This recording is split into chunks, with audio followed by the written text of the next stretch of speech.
Many college football fans were circling December 5th when the schedule was revised, thinking that Clemson might have a pitfall possibility at the end of the season, going to Blacksburg in possible cold weather against a fired-up Hokies team. I think some people might be rethinking that based on the state of Virginia Tech football. Well, we go to our expert, Mike McDaniel. You can check out the banner and see his litany of podcasts and platforms. Mike from ESPN Blacksburg and elsewhere. Mike, how you doing? Doing all right. It was a good Thanksgiving because Virginia Tech didn't play a football game. So that was a nice needed break, I think, for everybody, not just the players and the coaching staff, but I think for all the fans too, who are pretty fed up with the Hokies' performance of late. Yeah, I got to say 47-14 against Pitt surprised me. I didn't see either one of them as being an outstanding football team, and I thought, oh, this is going to be a slugfest down to the bitter end.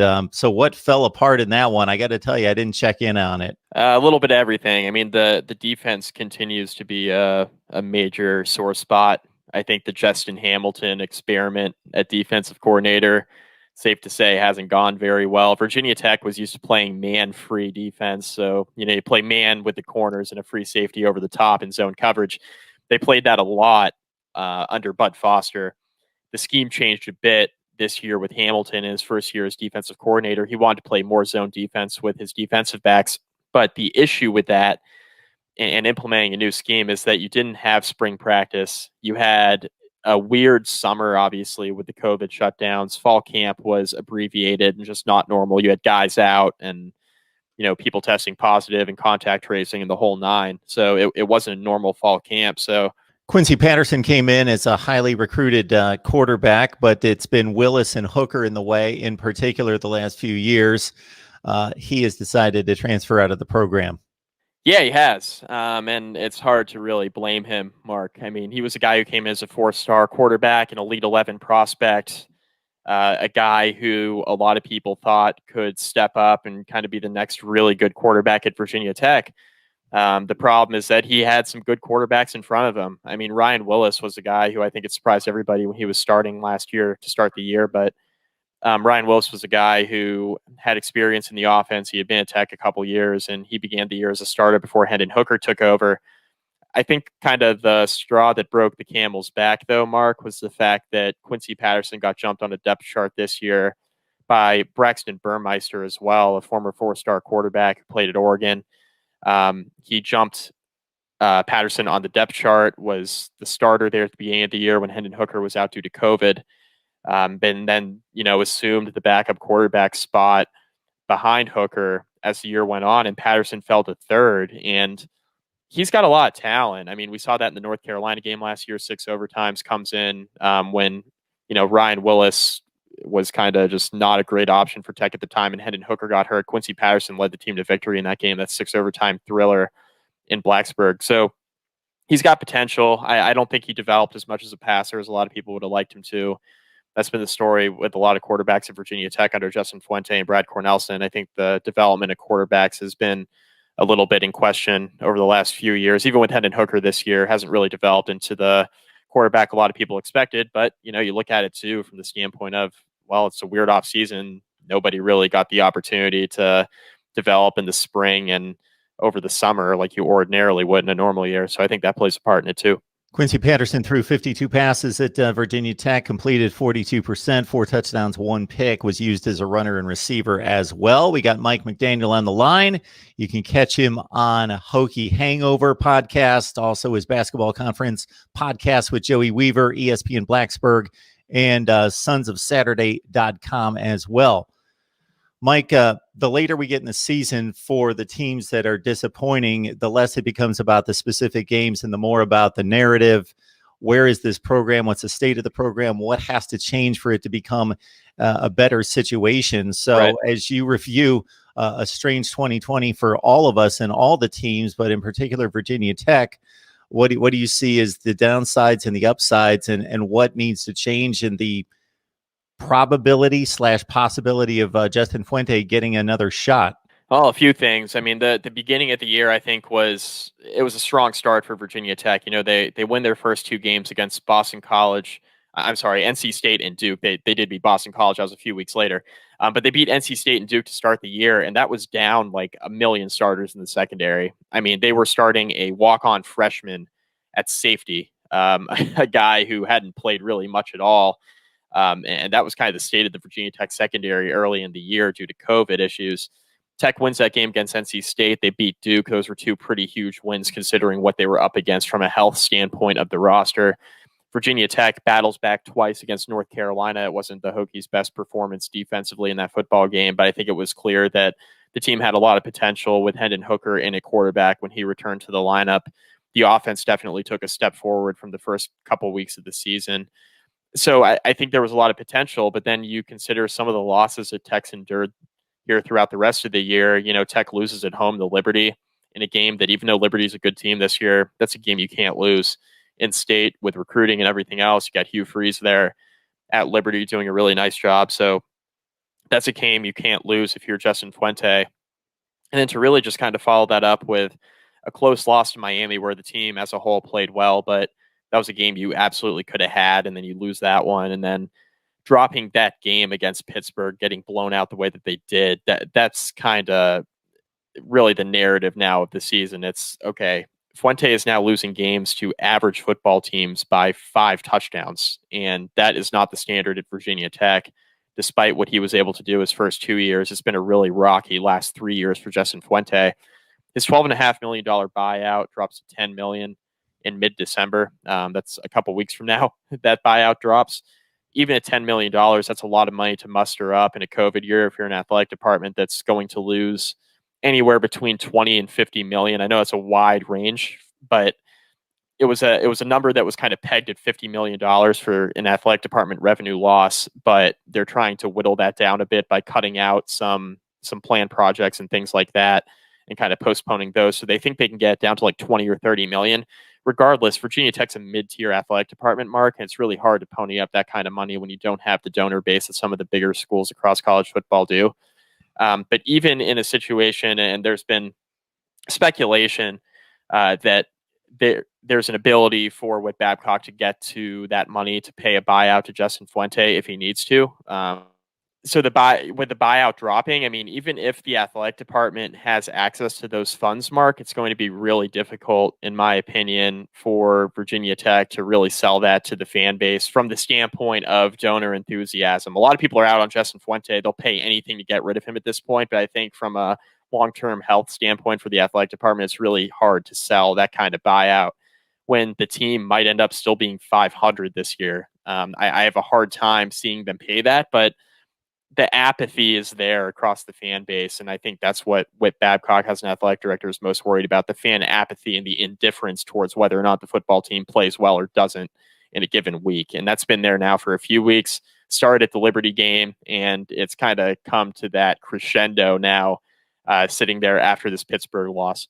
Yeah, because it looks like it is somewhat of a different situation in terms of administration confidence, fan confidence, than what we saw a few years ago with Brian Kelly, what we're seeing maybe with Jim Harbaugh to a certain extent. And you know the Brian Kelly situation where Notre Dame goes 4-8 in 2016, but they believe that Brian Kelly's the leader that they need, but they don't like what they see on both sides of the football and tell him he needs to clean house. They need to make some structural changes. They do, and they become one of the elites or near.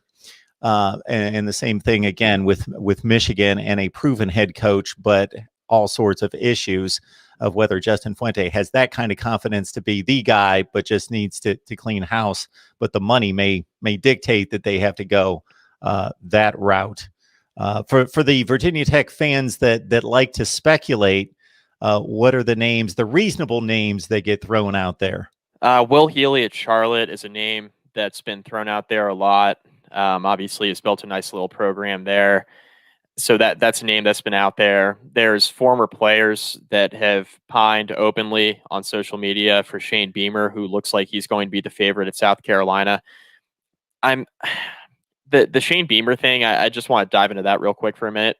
So from my standpoint, my opinion on that as a Virginia Tech alum and somebody who covers the team, my opinion on that is that it's very difficult for a guy to come in who's never had any sort of head coaching experience to now come in at a place where there's a statue of his father outside of the stadium as one of the most iconic figures in college football and the history of the ACC and the Big East, but definitely the most iconic figure at Virginia Tech is Frank Beamer. And now you're coming in as his son, living in that shadow, working in that shadow with no head coaching experience. And he's had some valuable assistant coaching experience for sure. I mean, he used to be a coach at South Carolina as an assistant. One of the reasons why he's a favorite there to get the head coaching job is because of that experience. He coached for Kirby Smart at Georgia. He's currently one of Lincoln Riley's top assistants at Oklahoma. So he's got good assistant coach experience, but Virginia Tech really needs to nail this hire. I'm not sure going out and getting a guy who has no head coaching experience is the way to go. We've seen situations where that's worked out. Dabo Swinney, of course, is like the prime example. It's like, okay, he's got no head coaching experience. He comes in and obviously takes over a program, totally revolutionizes Clemson. Lincoln Riley takes over for Bob Stoops in a little bit different situation, but when he took over there, Oklahoma was fully functioning and like a top 5 team. Same with Ryan Day at Ohio State, similar deal.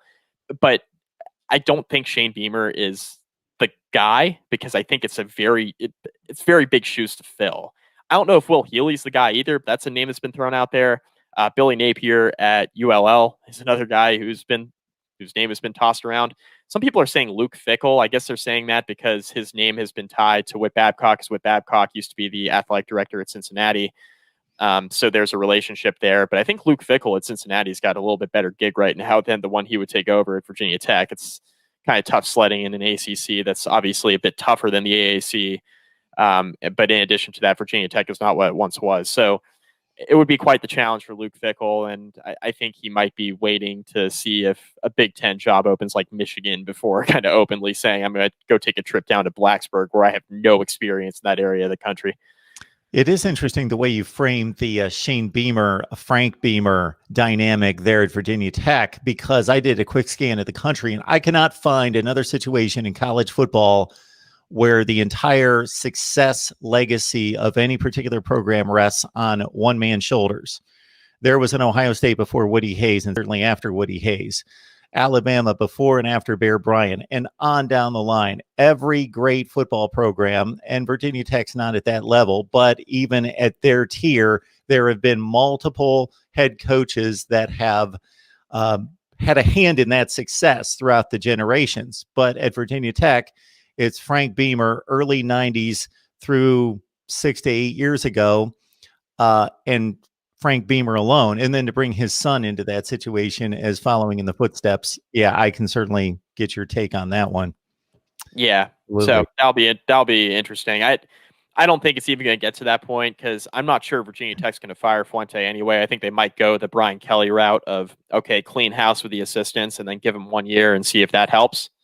So I think that's kind of where Virginia Tech might go if they don't fire Justin Fuente. And I think Shane Beamer, at this point, he's the leader in the clubhouse at South Carolina, and I think for him that might be a little bit easier landing spot. It's a tough job because of where it's located, and you got to go up against your in-state rival Clemson, which is an elite program in college football. You consider the SEC East. Now you got to go play Georgia and Florida every year. Like South Carolina, for all the talent they're able to attract being an SEC school, that is not an easy job there.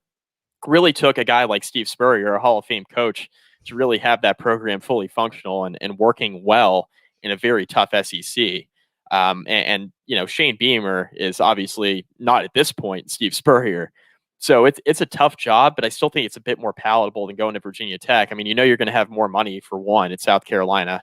But number two, like, you're not coaching in your father's shadow. And I'm wondering, and I'm curious if Frank Beamer would like that or prefer that for Shane as well, just for a better situation for his son. He's always tried to support whatever decision his son has made, regardless of whether it was at Virginia Tech or not. So I'm real curious to kind of see where he ends up and if South Carolina ends up being the ultimate landing spot for him. Follow Mike McDaniel at the various sites that you see listed on the banner there. You get kind of 3 layers of college football coverage with Virginia Tech, the ACC, and also the Nation.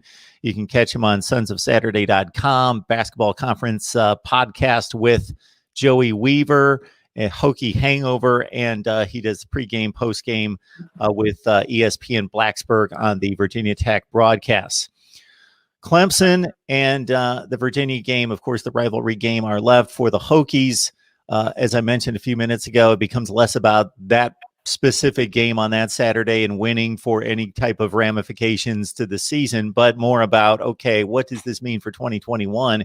And for anybody watching the Hokies take on Clemson as a 22-point underdog, and maybe both of us are running to our favorite online site to put a few dollars on one direction or the other based on what we feel about that one.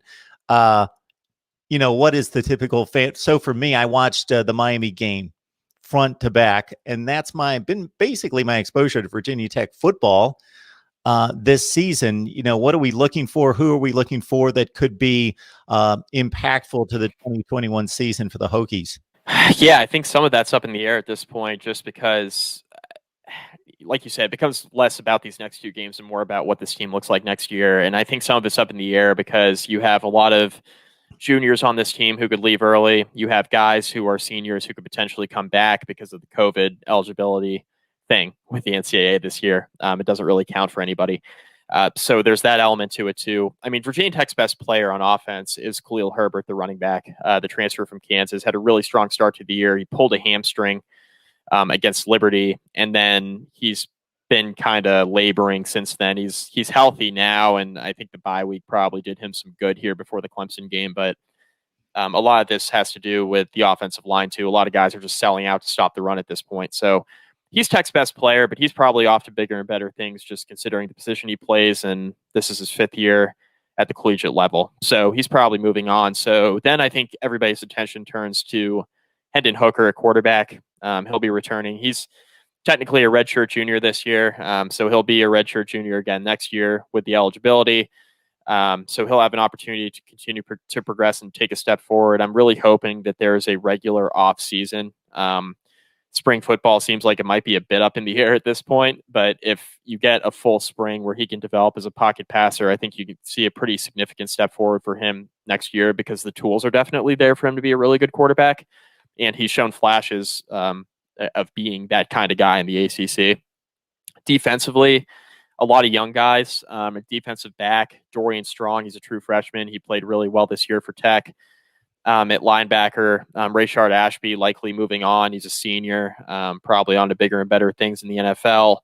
Dax Hollyfield, I think he could really be a guy who could develop in his final year in the program as a guy who becomes what everybody expected him to be. He was a highly touted recruit, and he's just kind of been average. He had a really good freshman year, and then he just never really progressed past that. He's just been okay. But there are some other guys too, obviously on the defensive line that Virginia Tech would like to see emerge. Robert Wooten, a guy who's a true freshman, 4-star out of Texas. He's played some this year, but I think he'll have a much bigger role next year. So that's what I'm looking for. It's more of the young guys, both offensively and defensively, outside of Hendon Hooker, that I think will be the big names moving forward for Tech next year. Connor leads the team with 70 tackles, Ashby with 57, 3 sacks included, Hollifield with 45 stops for the Hokies here in 2020. Mike McDaniel, please follow him on Twitter. You see the various platforms that he's involved with. Again, ESPN Blacksburg, Hokie Hangover Podcast, the basketball conference podcast that he does with Joey Weaver a couple times a week, and, of course, sonsofsaturday.com. Mike, appreciate you stopping by as always. I would say enjoy the game, but make it through the game on Saturday night. I'll be betting Clemson, Mark. That's all I'll say about that.